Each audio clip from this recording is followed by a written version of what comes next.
Hi students, आज का जो लेक्चर है वह डेवलपमेंट ऑफ मेल गैमेटोफाइट है, यानी नर युग्मोद्भिद का विकास। जो परागकण होते हैं उनको नर युग्मोद्भिद को की प्रथम कोशिका माना जाता है। अब इसकी संरचना और इसका डेवलपमेंट यानी विकास कैसे होता है उसके बारे में आज हम चर्चा करेंगे। तो अब यहाँ पे देखिए आप, जैसे कि यह एक पॉलन ग्रेन है, ठीक, जो जिसको सूक्ष्म बीजाणु यानी माइक्रोस्पोर या परागकण इंग्लिश में पॉलन ग्रेन बोलते हैं, ठीक। यानी यह प्रायः अंडाकार, गोलाकार और दो आवरण से ढका हुआ एक संरचना होता है, ठीक। इसमें दो आवरण होते हैं, एक आवरण बाहर की तरफ है, एक अंदर की तरफ है। जो बाहर का आवरण है यह रफ यानी खुरदरा है, और जो अंदर का आवरण है यह स्मूथ यानी मुलायम है, ठीक। तो जो अंदर वाला भाग उसकी बात किया जाए तो इसके अंदर एक न्यूक्लियस होता है, ठीक, और इसमें बहुत सारे साइटोप्लाज्म यानी कोशिका द्रव्य भरे होते हैं, जिसके अंदर बहुत सारे यानी वसीय पदार्थ होते हैं और इसके सारे ऑर्गेनेल कोशिकांग होते हैं। अब नेक्स्ट बी में बात किया जाए तो ऊपर वाली जो वाल होती है इसको इग्जाइन बोलते हैं। ऊपर की वाल को इग्जाइन बोला जाता है। हिंदी में इसको बाह्य चोल बोलते हैं। हिंदी में इसको बाह्य चोल, ठीक, हिंदी में इसको बाह्य चोल बोलते हैं। और एक होता है इंटाइन, ठीक ना, इसको अंतः चोल बोलते हैं,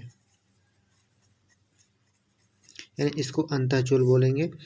अब लेकिन कहीं कहीं पे जो इग्जाइन वाली वाल होती है वह अनुपस्थित होती है, यानी दबी हुई होती है, जिसको बोला जाता है जर्मपोर यानी जनन छिद्र, जिसको बोलेंगे जनन छिद्र, ठीक।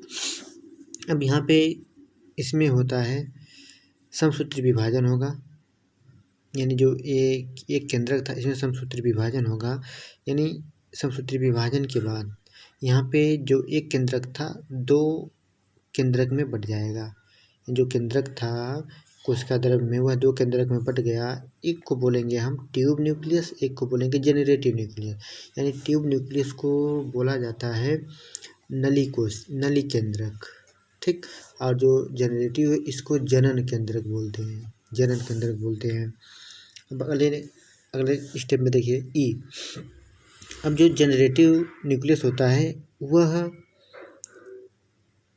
जो अंतःवाल होती है उससे जाके अटैच हो जाता है, और जो ट्यूब न्यूक्लियस होता है वो साइटोप्लाज्म में तैरता रहता है।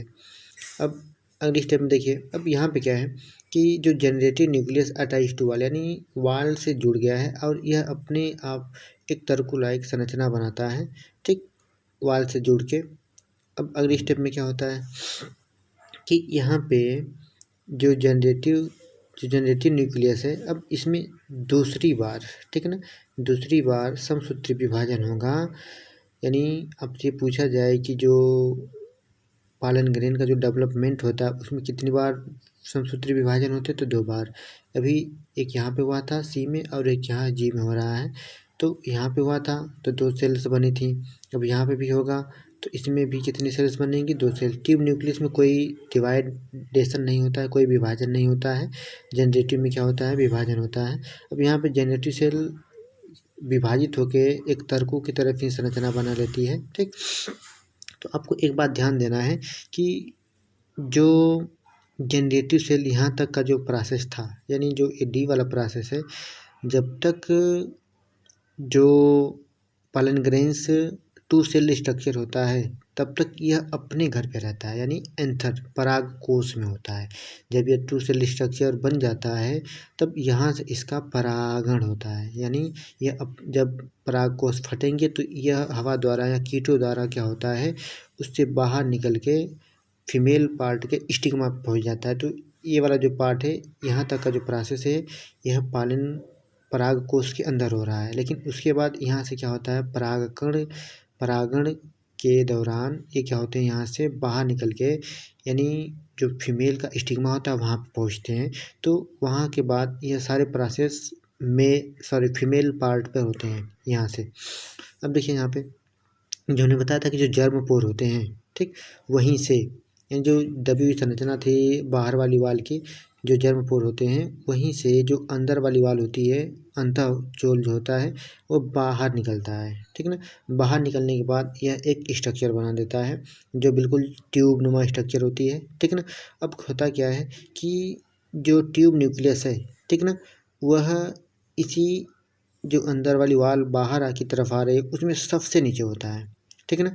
और जो मेल गैमीट होते हैं यह विभाजन करके दो बनाए थे, तो एक फर्स्ट मेल गैमीट होता है, एक सेकेंड मेल गैमीट होता है, यानी एक मेन होता है और एक द्वितीय गैमीट होता है, यानी द्वितीय युग्मक होता है। अब ये दोनों क्या करते हैं कि सबसे आगे ट्यूब न्यूक्लियस रहेगा, ठीक है ना। उसके बाद दोनों मेल गैमीट होते हैं, क्रमशः ये आगे की तरफ क्या होते हैं, स्टाइल के रास्ते से नीचे की तरफ बढ़ते जाते हैं। एक बात आपको ध्यान रखनी पड़ेगी कि ये जो एग्जाइन वाली वाल होती है, ठीक है ना, यह बहुत ही हार्ड होती है, यानी यह प्लांट का जो पालन ग्रेन होता है उसको प्रोटेक्शन करती है, इसलिए पालन ग्रेन कई सौ वर्षों तक क्या होते हैं, जीवित रहते हैं। अब ये जो एग्जाइन वाल होती है, यह एक सेलुलोज नामक जो सेलुलोज होता है उसकी बनी होती है, जिसका नाम होता है स्पोरोपालिनिन, यानी स्पोरोपालिनिन सबसे हार्डेस्ट पार्ट है यानी प्लांट में, ठीक। और जो ये ट्यूब होता है, ट्यूब की सर्वप्रथम खोज GBMC ने 1824 में किया था, GBMC ने 1824 में किया था। और जो अंतःचोल होती है यह पेक्टोसेलुलोज की बनी होती है। तो इस तरह से आपका जो पालन ग्रेन है वह पालन ग्रेन का जो डेवलपमेंट है वो कंप्लीट हो गया। थैंक्स देखने के लिए।